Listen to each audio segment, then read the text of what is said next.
ikaw. Sa oras-oras palagi nang nakatingin sa iyong mga mata. Dilaw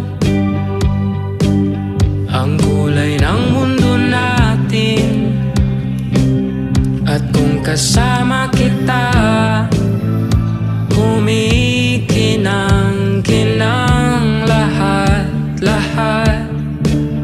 O kay tamis ng araw pag ika'y nakita, lahat ng mga bagay ay gumaganda. Binuksan mo na ang puso kong ikaw ang laman. O kay sarap umibig pag ikaw ang tahanan.